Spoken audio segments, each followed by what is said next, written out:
बसपा से कांग्रेस में आए विधायकों की गहलोत सरकार से बढ़ रही नाराजगी। राजस्थान में विधानसभा चुनाव के कुछ समय बाद ही कांग्रेस का दामन थामने वाले बसपा के विधायकों का अब गहलोत सरकार से मोह भंग होता जा रहा है। इन विधायकों की ओर से एक के बाद एक दिए जा रहे बयान कांग्रेस पार्टी और गहलोत सरकार के लिए गले की हड्डी बनने लगे हैं। राजस्थान में अगले साल विधानसभा चुनाव होने हैं। इन चुनावों से पहले कांग्रेस में अंदरूनी घमासान तेज होता जा रहा है।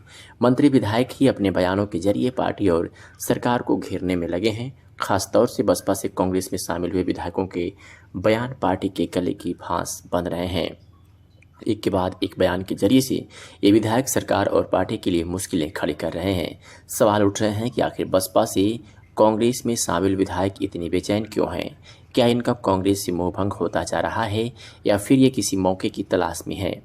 बसपा से कांग्रेस में शामिल हुए 6 में से 4 विधायकों को पद मिल चुके हैं। राजेंद्र गुढ़ा को सरकार में मंत्री बनाया जा चुका है। दीपचंद खैरिया को किसान आयोग का उपाध्यक्ष, जोगिंदर सिंह अवाना को देवनारायण बोर्ड का अध्यक्ष और लाखन सिंह मीणा को डोंग विकास बोर्ड का अध्यक्ष बनाया जा चुका है। लेकिन बसपा से कांग्रेस में आए वाजिब अली और संदीप यादव अब भी बिना किसी पद के हैं।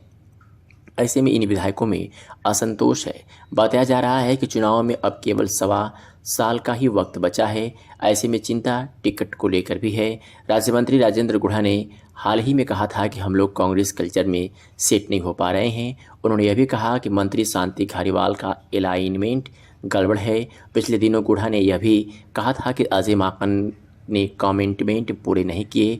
वहीं उन्होंने मुख्यमंत्री पर भी निशाना साधते हुए कहा कि वे मीडिया में बोलते तो बहुत है लेकिन उन पर चिंतन भी करें। विधायक वासिफ अली ने कहा कि कई मंत्री ऐसा समझते हैं कि वो जिंदगी भर के लिए मंत्री बन गए हैं। वाजिब अली ने भी कहा कि कई मंत्रियों से काम करवाना तो दूर, मिलना भी मुश्किल है। विधायक जोगिंदर सिंह अवाना ने पीडब्ल्यूडी मंत्री भजन लाल जाटव के खिलाफ मोर्चा खोला था।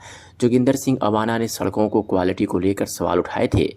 वहीं बसपा से कांग्रेस में आए विधायक संदीप यादव ने करीब 1 महीने पहले पार्टी आलाकमान और मुख्यमंत्री को पत्र लिखा था। इस पत्र में संदीप यादव ने सौतेले व्यवहार का आरोप लगाया था। उन्होंने कहा था कि सरकार बचाने के समय हमसे कई कमिटमेंट हुए थे जो पूरे नहीं हो रहे हैं। संदीप यादव ने यह भी कहा था कि क्षेत्र में जिस हिसाब से काम होने चाहिए थे वो नहीं हो पाए।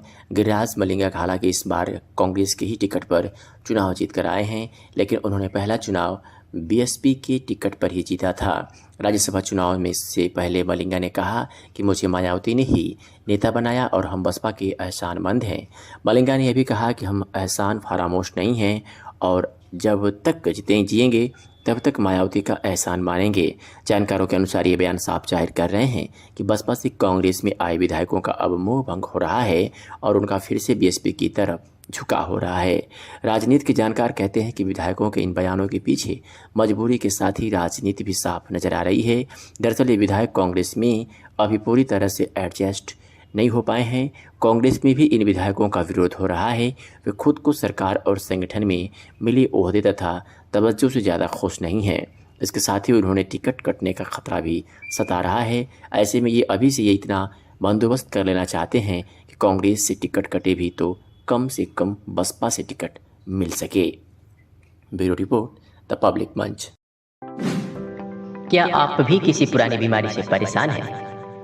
क्या आप दवा करा कर थक चुके हैं और आपको लाभ नहीं मिल रहा है? तो निराश होने की आपको कोई ज़रूरत नहीं। हर बीमारियों से छुटकारा पाएं। आज और अभी फ़ोन उठाएं और वैद्य राम सागर चौहान जी का नंबर 9455149005 डायल करें और अपनी समस्या बताएं। घर बैठे दवा मंगवाएं। फ़ायदा होने की फुल गारंटी। वैद्य राम सागर चौहान करीबन 30 सालों से लगातार आयुर्वेद की दुनिया में काम कर रहे हैं और अब तक कई लोग इनकी दवाई से ठीक हो चुके हैं। तो फिर देर किस बात की? डिस्प्ले पर दिए गए नंबर पर संपर्क करें और हर बीमारियों से निजात पाएं।